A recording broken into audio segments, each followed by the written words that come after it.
I just want to read one passage from the indictment regarding Cassie's case. Keep in mind, this is all alleged information.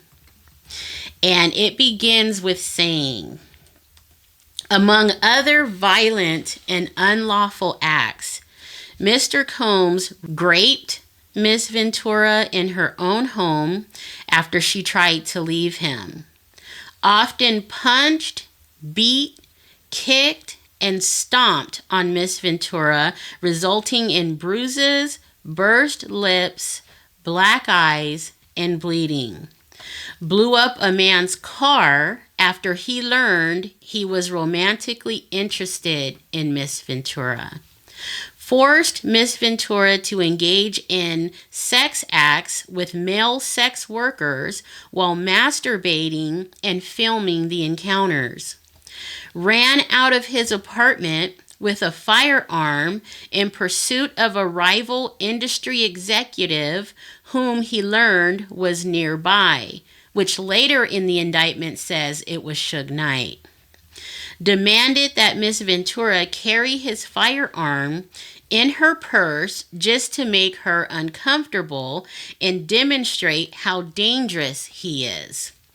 Introduced Miss Ventura to a lifestyle of excessive alcohol and substance abuse and required her to procure illicit prescriptions to satisfy his own addictions.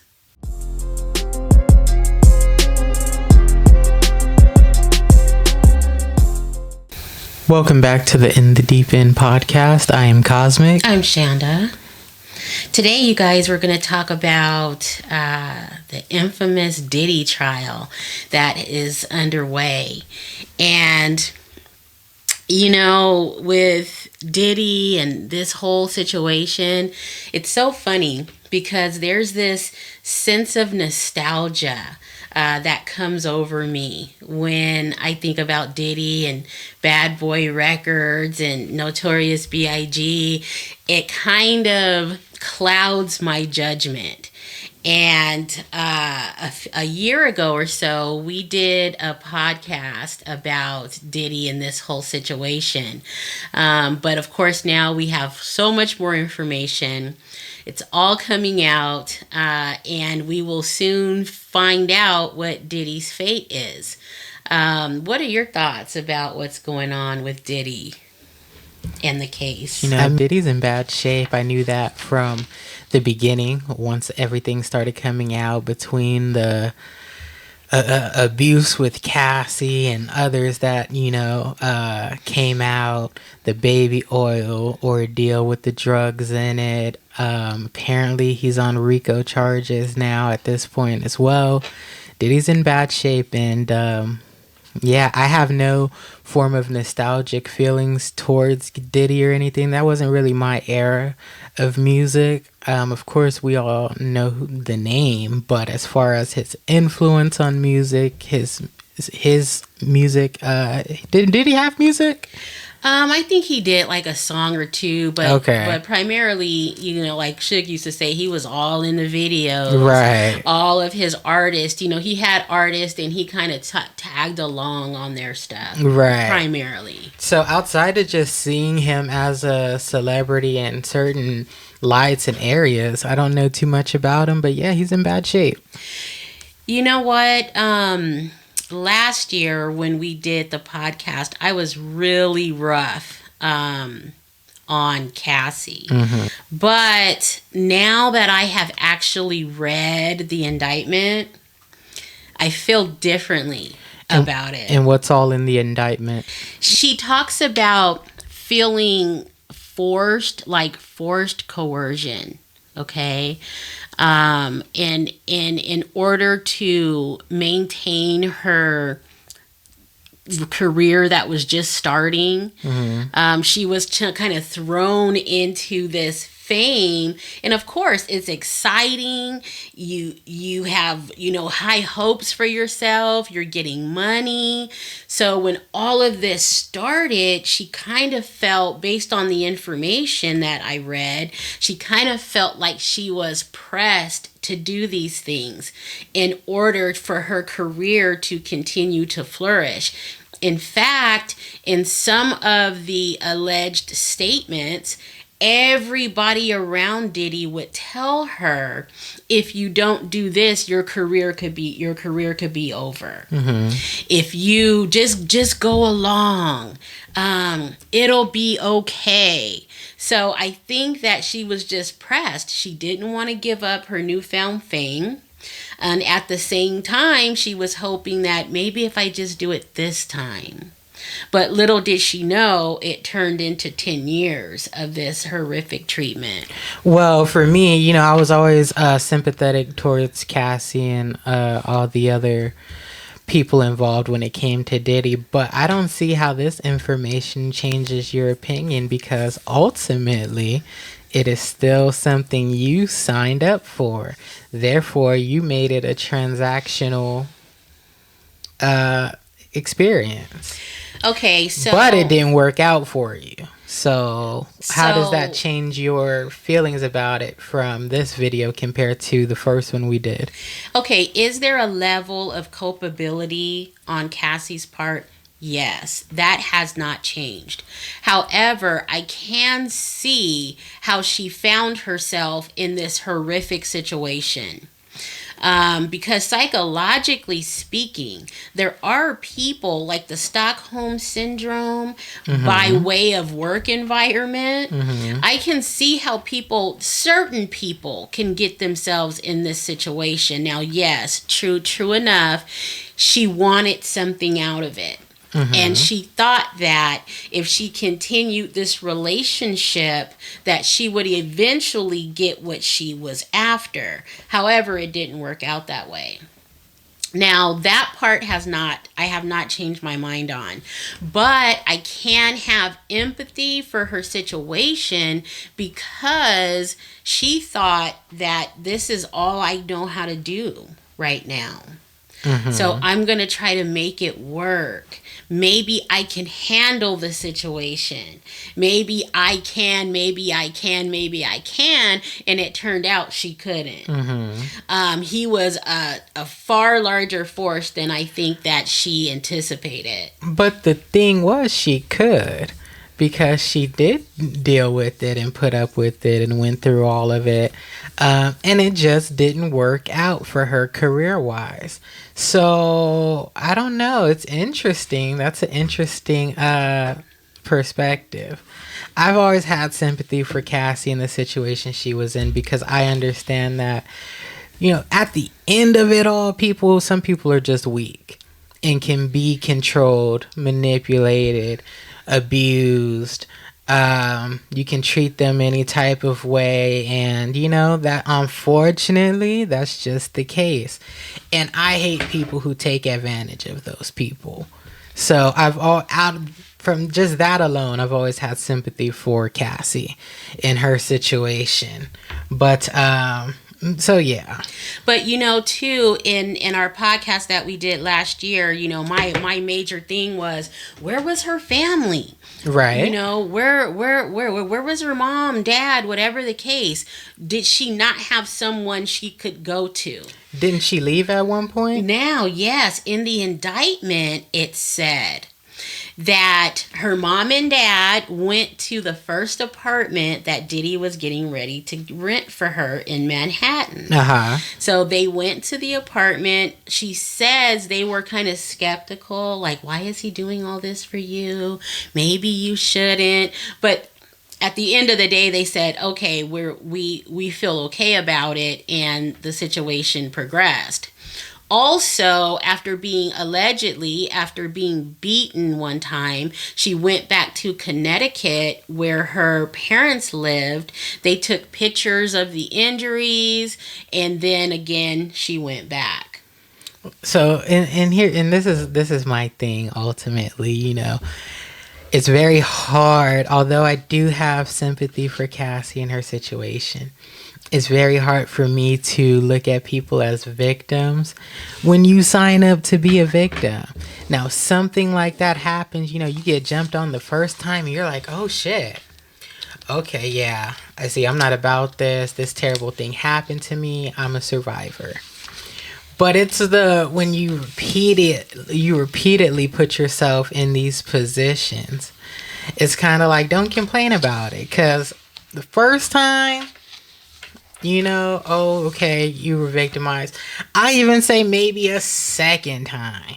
I thought that, it was going to be a one-time thing. But apparently this is going to snowball into something pretty bad. So if you sign up for a third time, you are a willing participant at this point. And I think any claim of victimization is out the window at this point.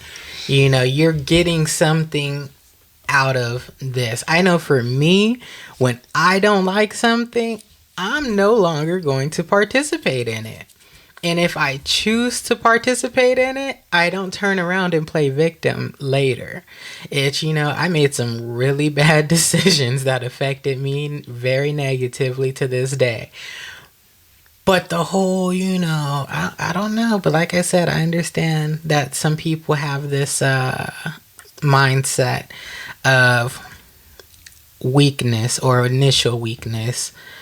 And, they get lost in the sauce of everything. So, in that I have a ton of sympathy for, because, I would hate to be one of those people. But, yeah, I don't know. I feel bad for the girl, but, shit, some of that's your fault. Well, keep in mind, and a lot of what you're saying, of course, I agree with. However, after reading the information, there is a part in the indictment where she describes being ill one day. And this is before all of this transpired. Mm-hmm. But she was, she had been signed and everything, and she was in the company of Diddy a lot. Mm-hmm. So she wasn't feeling good. She had been hospitalized, okay? And after she got out of the hospital, she was out her friend's house, out and about. They were doing stuff. And Diddy came to where she was and said, you know what? You just got out of the hospital. Mm-hmm. I want you to go home, mm-hmm. get in bed, make yourself some tea, and take care of yourself. Mm-hmm. Okay? So she talks about how she thought he was so loving and caring. Mm-hmm. Now, we all, not all of us, but some of us women have daddy issues. Mm-hmm. Okay? So I can see how she kind of looked at that like, oh, he cares about me, right? Mm-hmm. And how some women who are in an abusive relationship, how they say that if you're not beating me, you don't love me. Mm-hmm. So it's possible that because he groomed her in such a way where, and not to mention the age gap. I forgot about that. So he groomed her in such a way where I care about you, I love you, and as a father does, I have to discipline you at times. And I really think now, I did not think this before. Uh-huh. But after reading this indictment, 35 pages, I have a different opinion. From her perspective. And that's the piece that I'll never really understand, the whole someone with daddy issues ordeal. Mm-hmm. I'll never really understand that and what that impact has on somebody's psyche. So maybe that's, I don't know. That's some psychology for your ass, because I I don't know. Because she starts out from the very beginning when they met, right? So what was the age gap exactly? How old was Diddy when he started dealing with Cassie? Cassie was 17. No, she was 19 when she first got signed to Bad Boy Records. Not another 19-year-old. They did not start a sexual, physical relationship until her 21st birthday. And on her 21st... Shannon, how does Diddy have more fucking common sense in courtship than you do? But shameful. At her 21st birthday party, the indictment says that he pulled her into the bathroom and forcefully kissed her. And after the kiss was over, she ran out of the bathroom. So then it just kind of steamrolled from there. So I get it. I get it. Could she have left? Of course she could have. Now, according to the information, she left several times. And one time, his lawyer called her and said it would be in your best interest and in the best interest of your career if you just talked to him. Because she would kind of cut him off. No phone calls, no visits. And everybody in his stratosphere would be reaching out to her saying, oh, he's sorry. Oh, he's going to make it better. So she would, wanting her career, of course, which there's a questionable part there, but wanting her career, she would always go back, I guess, hoping things would be different. That's just my, I just threw that in there. That's not in the document. Well, then imagine the lifestyle she was becoming accustomed to. So it's like when I put some of that together, I'm like, I can see how somebody signs up for that. Well, look. I might look, where can I sign? But no, I can see how somebody signs up for that a little bit. But, but then again, it's kind of like I said in 2 videos ago. If you're going to play a game, understand all the rules and everything that comes with it. And immerse yourself in it. Don't be 1 foot in, 1 foot out. Then you quit the game and then you're saying that you were a victim to the game that you signed up to play. It's crazy. Well, it's kind of like playing football. You get injured and then you want to sue the league. Yeah, you knew getting injured was a possibility. That. They do that. But that's crazy to me. You knew that this was a dangerous job when you took it. Well, okay, agreed. But think about this, okay? You know how prostitutes go out there and ravage their bodies and bring the money back to the pimp. It's kind of like the book from Iceberg Slim. For those of you who don't know who he is, he was a pimp back in the 60s and 70s. And Dave Chappelle talks about this in one of his stand-ups. He says that he was talking to an old pimp and asked him, how do you control an uncontrollable woman? And he said, that's easy. You beat her with a hanger,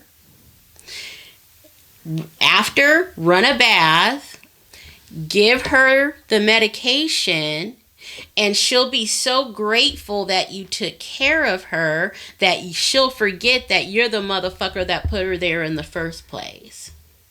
Now, that's crazy. That is some psychological warfare for your ass. That's crazy. And a lot of that is like what Cassie was going through. Because she says that after every beating, he would buy her like this amazing jewelry, bags, cars, you name it. So he was beating her and taking all that rage out on her and then saying, oh, honey, I'm sorry, here you go. So that plays a terrible game on you. And this is what abusive men or abusive people, I'm not going to put it all on men, abusive people do. So if you're not of strong mind, you're in trouble. Right. You're in trouble. So there's that part. She should have taken a page out of Tina's book. Who's Tina? That's her name, right? Who? Tina Turner. Oh, well, keep in mind, Tina Turner Although put up with it. she got fucked up for a long time before she started fighting back, but still, see, she should have jumped to the end and see they could have just been brawling, like Solange and Jay-Z in the elevator. But psychologically, and, it's still cool. It doesn't happen that way. Well, it takes time. I understand that just based on what I know. Mm-hmm. But, I don't know. They know the ones to pick, though. Well, that is true. Abusers know the people that they can abuse. Mm-hmm. Absolutely. There is no lies told there. Absolutely. And Cassie just happened to be one of these people. Not to mention she was young, super young, but also she was probably naive, for crying out loud, if she grew up in Connecticut. And that's true. And she's super young. Mm-hmm. And that's why I have sympathy, because it's like I know not everybody can be me. And I've always had a very strong sense of self and sometimes, I guess, misplaced authority about myself. So it's just kind of like, you're just not going to run me.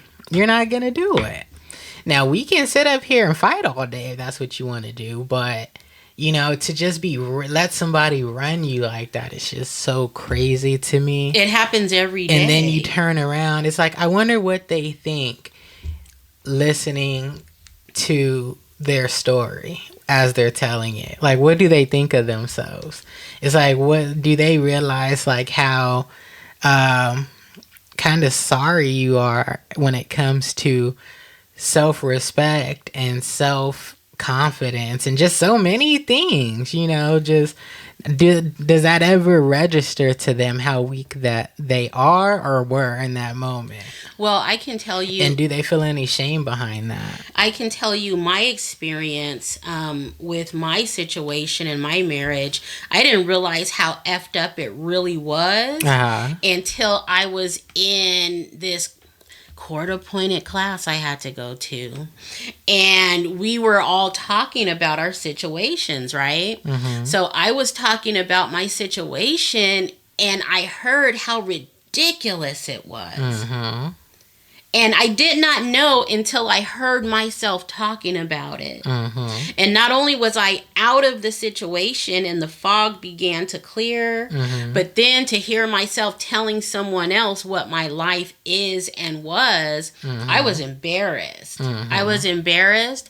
I was thinking to myself, oh my God, how did I sit in this shit for so long? Right. You know how Jennifer Lawrence says that if you sit in shit long enough, it stops smelling. Right. So I think that was such a great. Yeah. That was a great analogy. So I think that's where people get to until they're out of it, as she is now, and the fog has cleared. Well, how did that work for you? Because I think my question was, do they ever realize how lacking of self-confidence, respect, values, and shame that they felt? Like, how did that work for you, given that your situation wasn't necessarily like I wasn't Cassie's? Getting beat down or nothing like that, but I was just So how does that work for you? Well, I was upset with myself for even being in the situation that I was in the first place for so long. Right. It's like, okay, so if you're in a situation and you find very early on that there's something wrong here, mm-hmm. and then you have, you just leave because you don't want to see what it turns into, mm-hmm. I was mad at me for letting it go on so long. Now, even though there was no physical abuse or anything like that, it was still not an ideal situation, and it was one that caused a whole bunch of anguish. Mm-hmm. But I stayed there hoping it would get better, hoping I can change it, hoping, just hoping. And where do you think that you think that's just because of just blind optimism, despite all... Like everything knowing to the and contrary. Logic, yeah, it's just blind optimism. It's blind optimism. It's fear of the unknown. It's fear of doing something different. What if I leave and this happens? It's almost like staying with the devil, That's kind of how it works out. But again, yes, you do realize it. Yes, you do see it, but you don't see it while you're in it. I mean, okay, so her, for example, she's getting kicked and beaten and all this stuff. So hers was like 1,000 times worse than my situation. But throw in the age, throw in The lifestyle, the riches, all of that, and it kind of magnifies everything by 1,000,000. So, do I think she should have walked away? Of course I do, without question. But I can understand what happened to her. So, we'll see what happens. But you guys, Diddy has been a menace to society since since 1990. Now, keep in mind, Diddy was born one day after me. His birthday is November 4th, 1970. One day. And so, 1990, he was 20 years old. And he started his first bullshit on record was 1990. So, his whole life, he's had an issue of some kind. Doing whatever he's up to. And listen, what he's being charged with, okay? He is being charged with racketeering, sex trafficking, transportation to engage in prostitution, and the possession of narcotics with the intent to distribute. Now, every single case that he has had since 1990, they all have the same things in common. Assault, sexual battery, human trafficking, guns and drugs. Every single case. And you guys, there is a lot of them. Dating back, as I stated, all the way back then. It was, when I looked at it, it was well over 40 to 50 cases. There's a lot of cases. There are a lot of Jane and John Does. The ones that actually put their names on it. There's one case in particular that was very interesting. And this one is one of the ones that took place in 1990. Her name is Liza Gardner. And her friend met Diddy and Aaron Hall at the Jodeci concert. And they were going out, and they took him out to dinner, and then they took him back to the house. Needless to say, they were both SA'd. Okay? According to the court documents. Allegedly. And Liza said that she had been SA'd by Combs first, and then was SA'd by Aaron Hall next. And after that SA, she had really bad vaginal discomfort, because compared to Aaron Hall, Diddy was prepubescent. I got a kick out of that. I was rolling.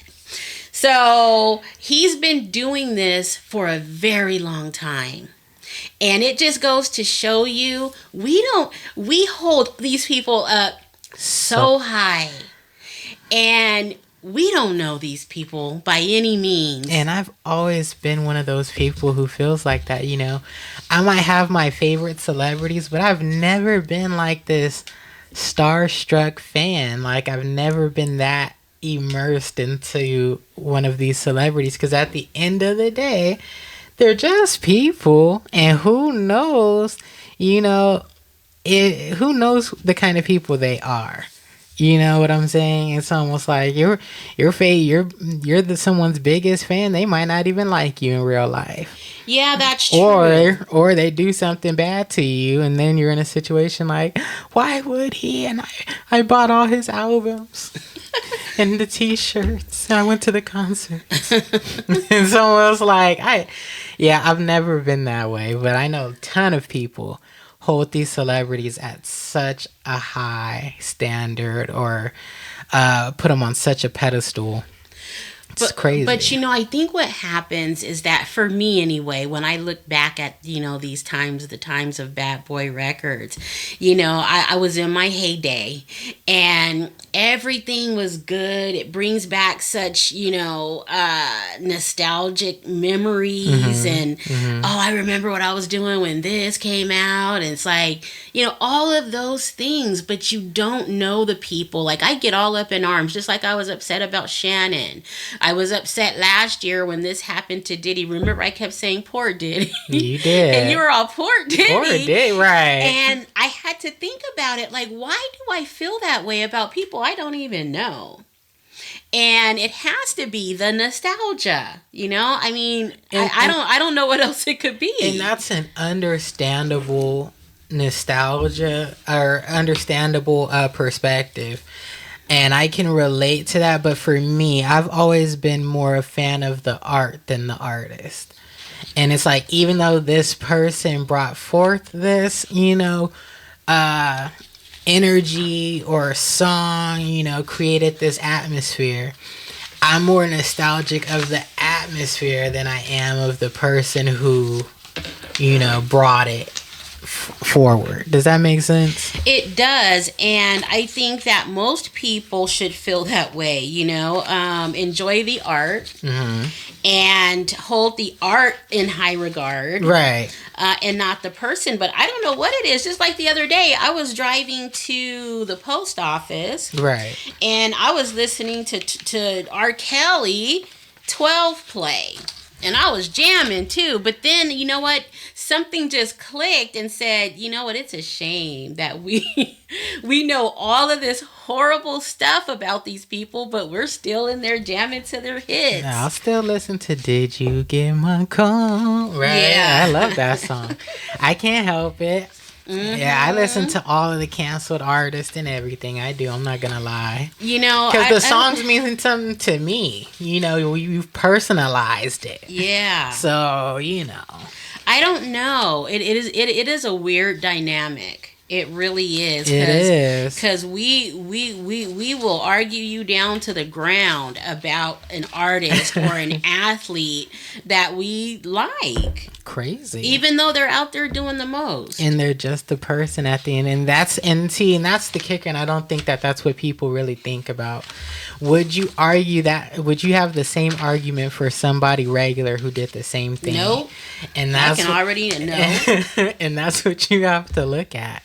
So, yeah. Diddy's been up to no good. He has. He's been up to no good, and he's met his time for repentance, if you will, and judgment. And I hate to see it in a weird way, but it's so necessary. And it's I hate to see it because I feel like it's so bad. It is. But at the same time, it's like, dude, you had, at no point did you say, I should chill, or I'm gonna calm down, anything. Even Jeffrey Dahmer took a break from killing folks. So it's just kind of like, crazy. In the indictment, there are so many wrong things that were being said. For example, this is all alleged, of course. Cassie said that he would put her in charge of getting the sex workers for the freak-offs. Okay? And... Wait, Cassie said that? Mm-hmm. That was part of her job, to call around wherever they get these people from and get big black dicks, is what he would tell her. Hold on. And make sure that they're of a certain complexion. So her white fingernail polish would look good on their backs. Okay, I can never look at white nail polish the same. That's pretty. Yeah. Yeah. So just so you guys can see this, I don't know if you guys can see this right here, but you see that? It says trigger warning, because there are so many wrong things being said in this document. So she must have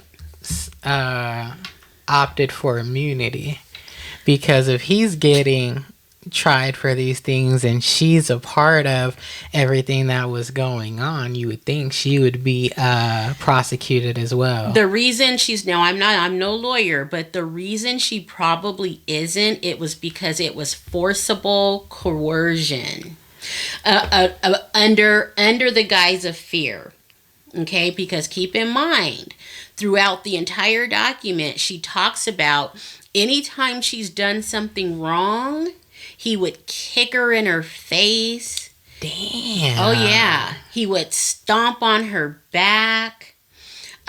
She talks about this one time when they had a whole bunch of people at the house, and she was over there talking to his manager, and he sees them. He gets pissed off. He goes over there and grabs her by the arm and takes her into the bathroom. He beats the dog shit out of her. And they come out, and one of his security guards and one of his personnel saw her, and she said they immediately start crying because her eyes are blacked, her lip is busted, her side of her face is swollen. So what Diddy would do, according to Cassie, every time he'd beat the hell out of her, he'd go and put her in some hotel for like a week or two until the bruises and stuff began to heal. One particular time, he had her taken to his house with his son, and he called her on FaceTime, and they were talking, and he said, "You need to go put more makeup on right now because my son can see that." So she was fearful. It's almost like, okay, think about slave times, right? But she got kicked in the face. Think about this. That's crazy. We always say this new era that we're in, like, yeah, I wish they would, right? But think about that. They were beaten within an inch of their lives.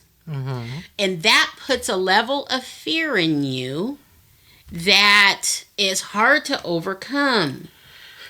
That's where she was. It's horrific, the stuff she was describing. I have to remember I'm a little bit warrior hearted, and that's not like everybody.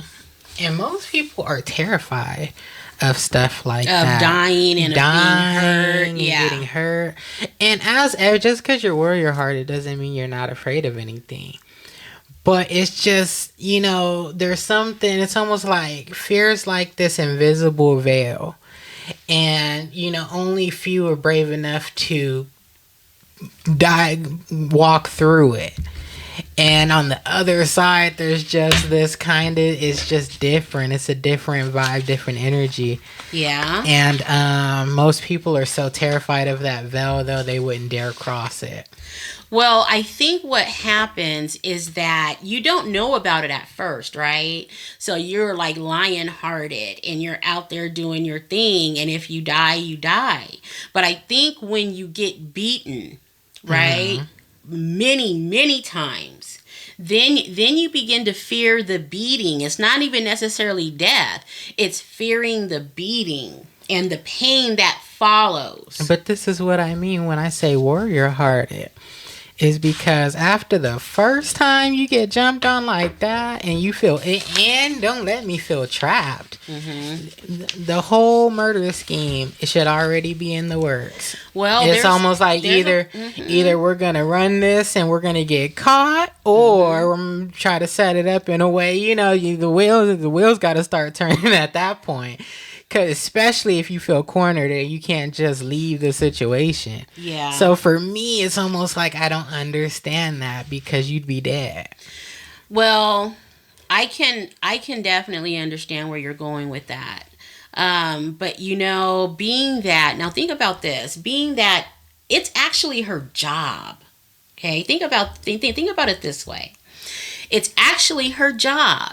And she was feeling like, I don't want to lose my job. True.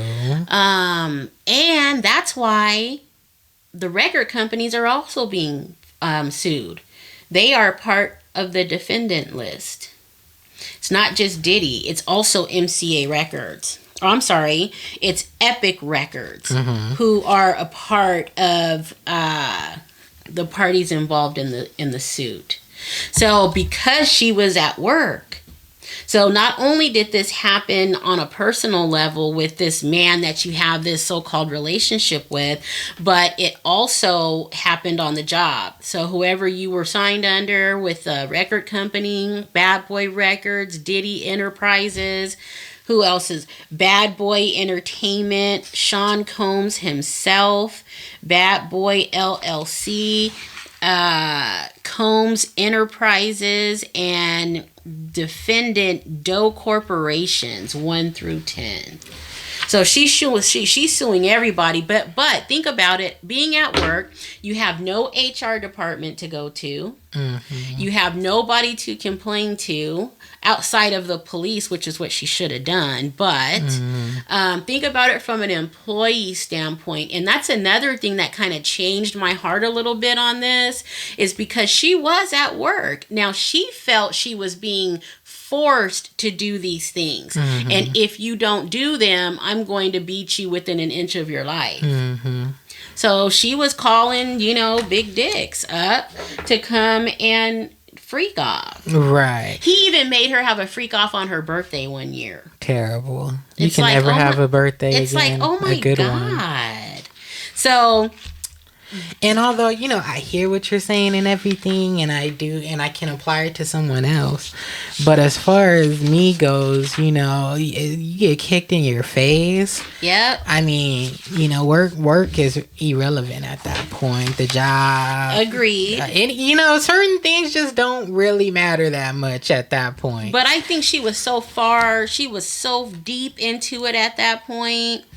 That's wild. And then look at there's a place here that says he handed her a pill and told her to take it. When Miss Ventura asked what the pill was, Mr. Combs dismissed her and told her she would like it. She later learned the pill was ecstasy, something Miss Ventura had never before tried and didn't want to. This was the first time Mr. Combs got Mrs. Ventura high. But what's crazy is that, how are you just going to take something that somebody gives you? Isn't that wild? Instead of just take, okay, put it in your mouth and be like, and, and right. or something. But she took it. It's like, some people just don't have the gumption to fight back. Yeah. And then there's this fear. I'm not gonna lie though, I probably would have taken it. I'm not gonna lie. then there's I'm curious. I'm like, well, what is this? Then there's a fear of not being liked, not being a part of the crew, not being a part of the atmosphere. Oh, you know what? No, we don't fuck with her. She's not, your people are worried about that stuff. They want to be a part. And I mean, I think everybody can attest to that to some degree, but I don't know, it's not like you were just getting backhanded every now and then, you were getting she was getting beat down. So it's just kind of like, you only get jumped into a gang once. Right. So right. I don't know if I would have been doing all that. And then look too, okay, so and this was in 2008 and 2009. She says he first showed Miss Ventura the apartment, this is her lawyer talking, by bringing her there along with her parents. Miss Ventura's parents were skeptical of the mogul's display of wealth, but proud of their daughter's newfound success. So, think about this. Your parents are like, oh my God, honey, I'm so proud of you. This is great. We always knew you'd be something. Think about that. Yeah, that's pretty bad. So now you're stuck with, yeah. oh my God, I'm going to be a failure. if I don't can't try let to the see family this down. through, yes. You know, people need money, and I can be the doorway Exactly. to this new life. Exactly. From that angle, Mm-hmm. I can say I understand it all. But you know, damn, I don't know. Look, I love you and everything, but I don't know if I'd be doing all that just to get us some dollars. Well, you know what? like, Think about this. They were in this relationship for 10 years. Mhm. So it was a gradual There's so many progression. different components. Mm-hmm. There's so many different components because on one hand it's a career, on one hand it's a relationship. Yep. On this hand it's responsibilities or obligations, whether self-imposed or externally imposed. And then there's your whole who you are as an individual. There's just so many different gears that turned in this whole situation. And it's just it's a trip. I don't understand people like Diddy. Like, in what way? Do you know how much energy it takes to control somebody? Like, I just don't I don't have it. It's almost like I am far too lazy to be doing all that Diddy's doing. And to be doing all that pimp was doing in that book you were talking about. It's kind of like... But why you know what? why do you want to control somebody anyway? But if you're this type of person, it just comes naturally. You probably don't you. even think about it. You don't even think about it Yeah. because this is what you do and this is who you are. Because I'm tired trying to think about how they both kept this situation going for that long. That's crazy to me. You know, I can do chaos for about 6 months. But, like, I'm going to get tired after a while. Look, you know, I'm going to be like, this was fun, but I like my peace. In 2009, right, when she was talking to the manager, he became enraged. Okay, now this is another story about talking to another manager. It says, in the car leaving the club, Mr. Combs beat Miss Ventura, pushing her into a corner of the vehicle and stomping her face. Mr. Combs' security staff, Roger Bonds, tried to stop the beating, but was unable to de-escalate the situation. When the car arrived at Mr. Combs' residence, Miss Ventura attempted to run away, but Mr. Combs followed her and proceeded to again kick her in the face. Miss Ventura was bleeding profusely and was ushered into Combs' home, where she began to throw up from the violent assault. So Diddy was off the chain. He was insane with it. What the hell? It's like, I'm surprised he didn't kill this girl. I know. I'm surprised he didn't kill this girl. I'm surprised she endured all of this. Because if he's doing enough that the security guard can intervene, it's not like, you know, he's not Mike Tysoning this girl. So her constitution was really strong in order to put up with all of the physical trauma her body went through. And then all the blows to the head at that. Yep. It's just kind of like, that's... She probably has some mental issues, would be my guess. She probably wild. does. But you guys, there is I'm so shocked. much. This is just, I was like, look, I was turning because I was like, what? I was out there. I couldn't put it down. It was just, it's just terrible. And I feel so bad for this girl. That's why I'm saying my initial thoughts about it have changed. Because you feel bad about being harsh on her. I feel bad. I feel bad for not recognizing, but then how could I know? But for not recognizing the sheer terror that this girl endured.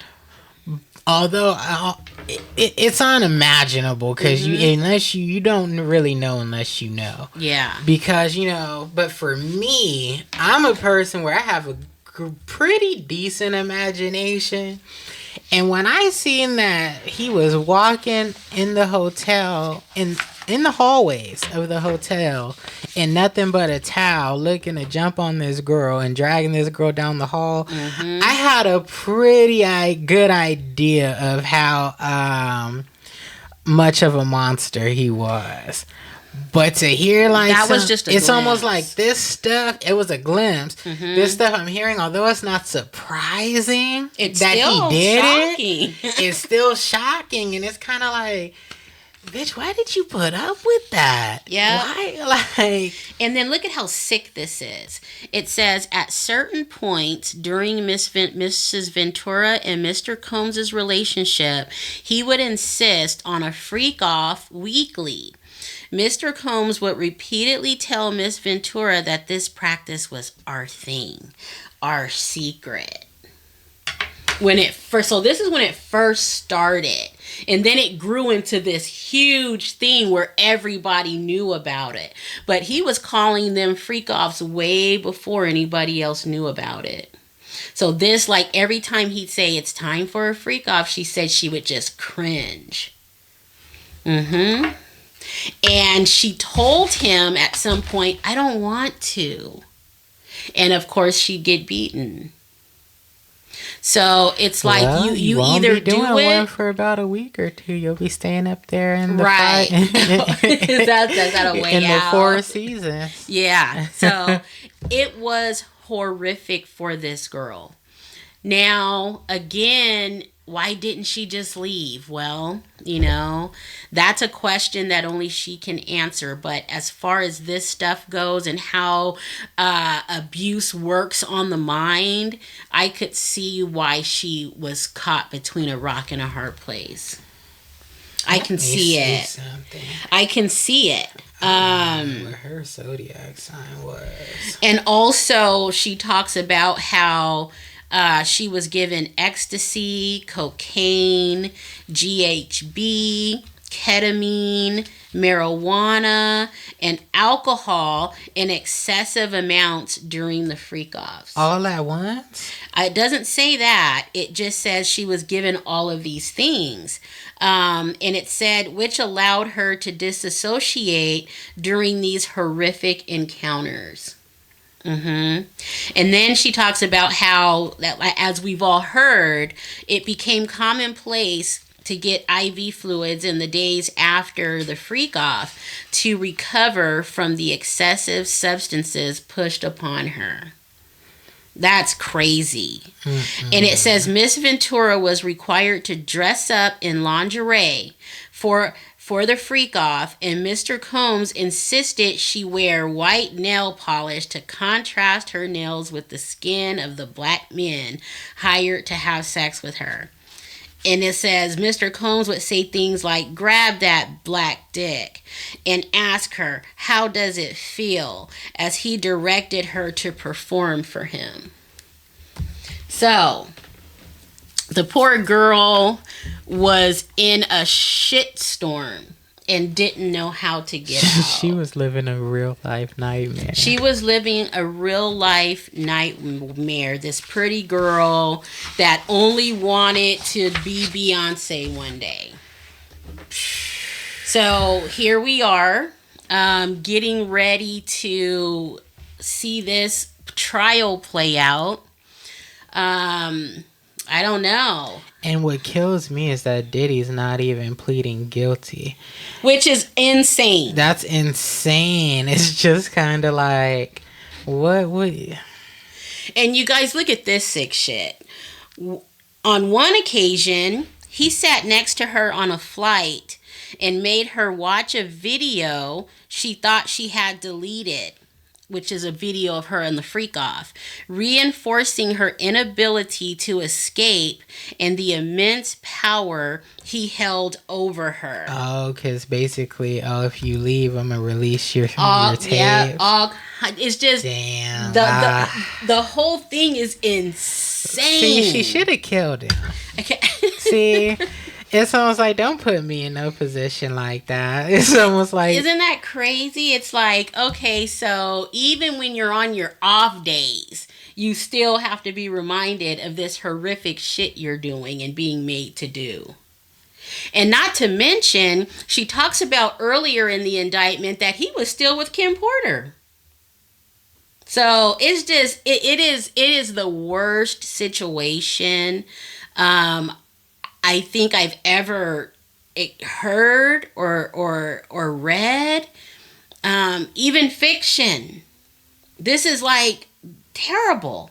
And I feel sorry for her because there was this idealistic view that she had of this fame and success, and I think she wanted it so bad. You know, she's reaching for it and it's getting further and further away with every beating. You know, I often wonder what people's idea of fame and all of these things are, because even when I was a kid, there would be a lot of instances where I would always hear something crazy about people who are famous, and how it's not all what it seems. Right. I would always be around some adults or something, and this conversation, they would be having this conversation. And I would be thinking, like, I wonder if it's like, you know. And then slowly but surely, you start hearing little different things just as time goes on.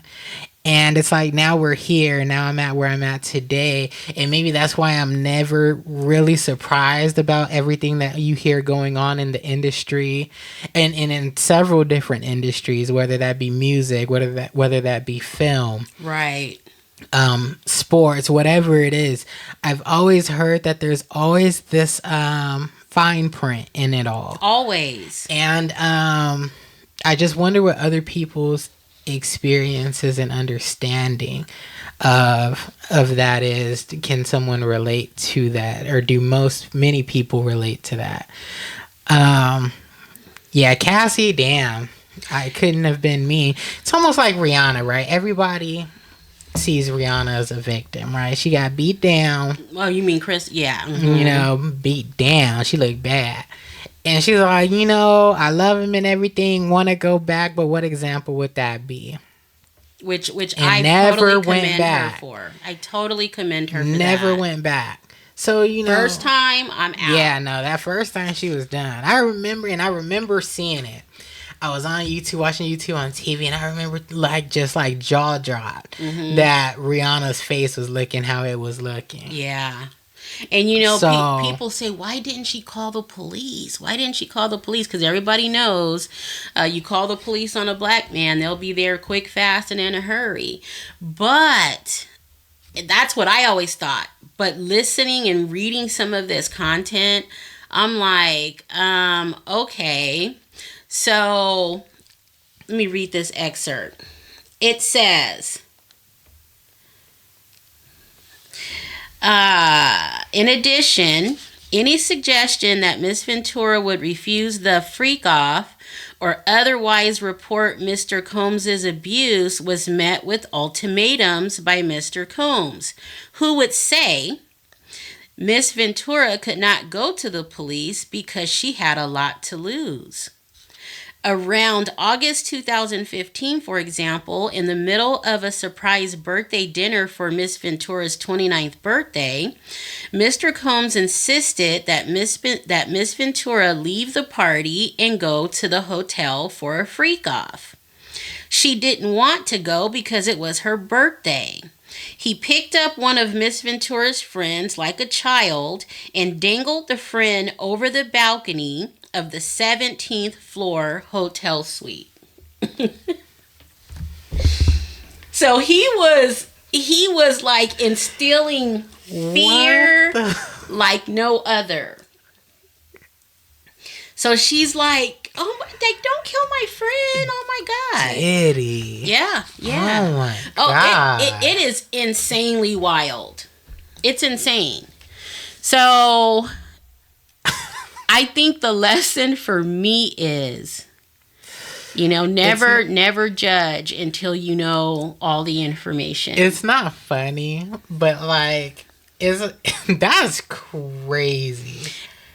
Could you imagine being the friend?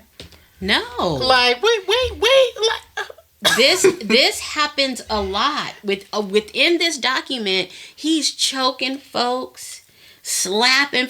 I mean, it is terrible. Diddy was out there just wilding out, just doing a whole bunch. and you know, all those security guards who are around her you should feel terrible about yourself.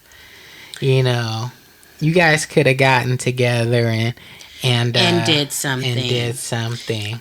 To help this girl. And you did nothing, and you sat around and you let this happen. And that's crazy. And initially, like I said in our last podcast, I was like, well, they got families to feed and they got jobs. Nobody wants to lose their job. But you know what? I feel, after reading all this stuff, I feel so much differently about it.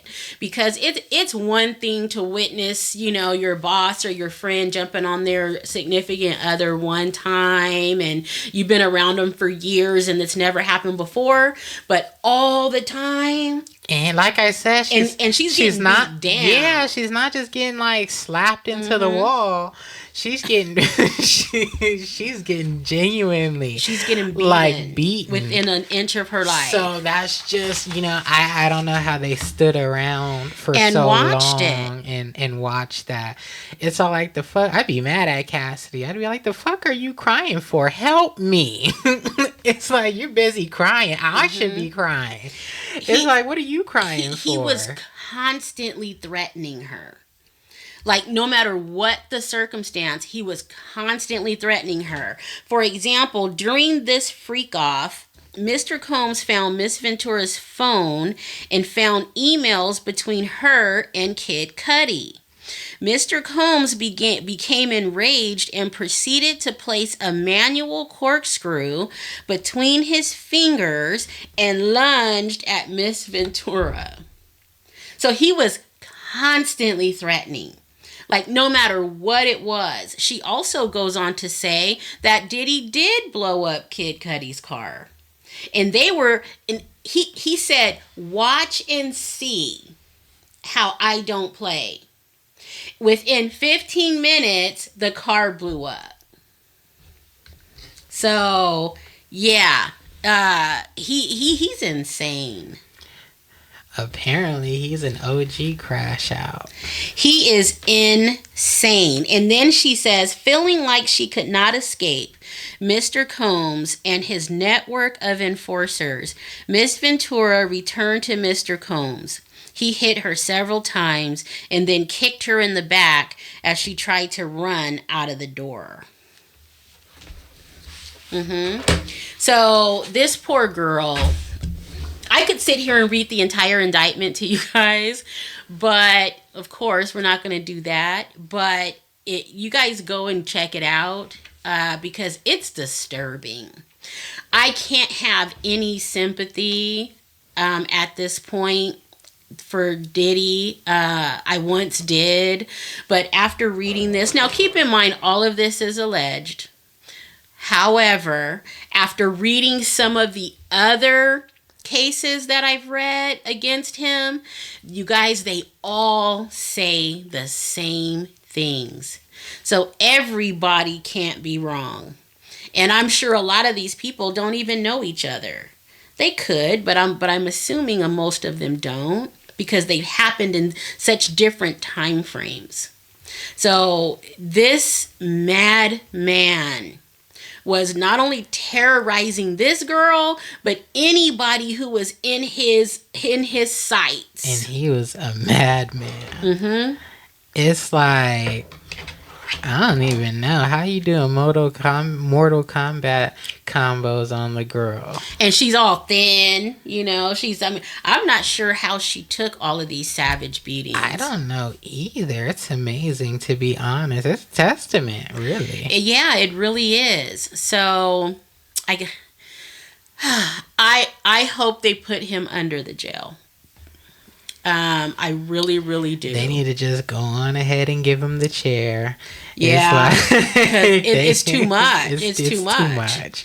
And then you know what, too, guys? The one thing that sucks, and see, here I am again. The one thing that sucks is that for his poor kids and stuff, because also in the indictment, it states that all of these counts that he's being charged with, everything he has has to be relinquished and forfeited to the United States government. And that's because of the RICO charges. Because of the RICO charges. Yeah. They're saying if you have property in somebody else's name and we see the transfer information, we want it.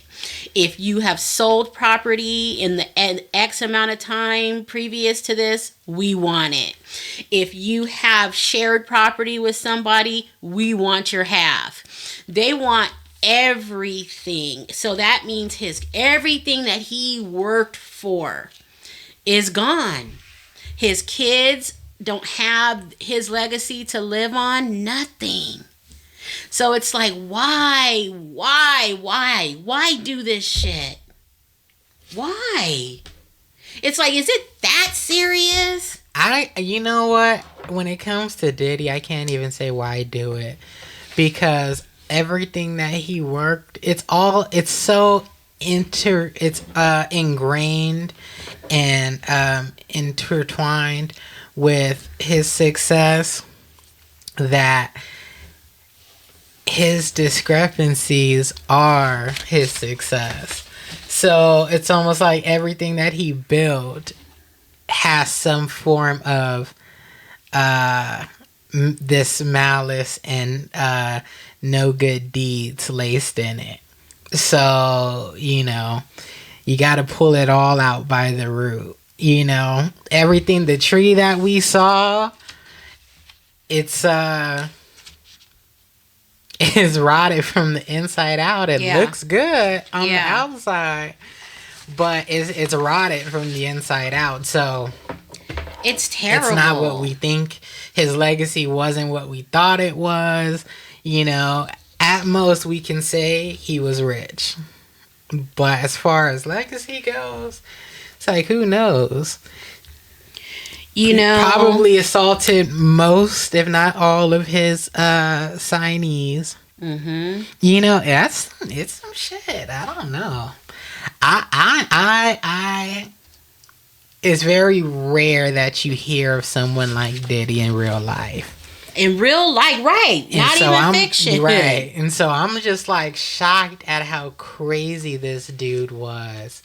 And how just people were just kind of like, can't do anything about it. And you know what? As far as her trying to get away, we talked earlier about how he even had his attorney call. And so these are her statements, okay? And we're not going to hold you guys much longer. And it says, incredibly... I'm sorry, let's go back.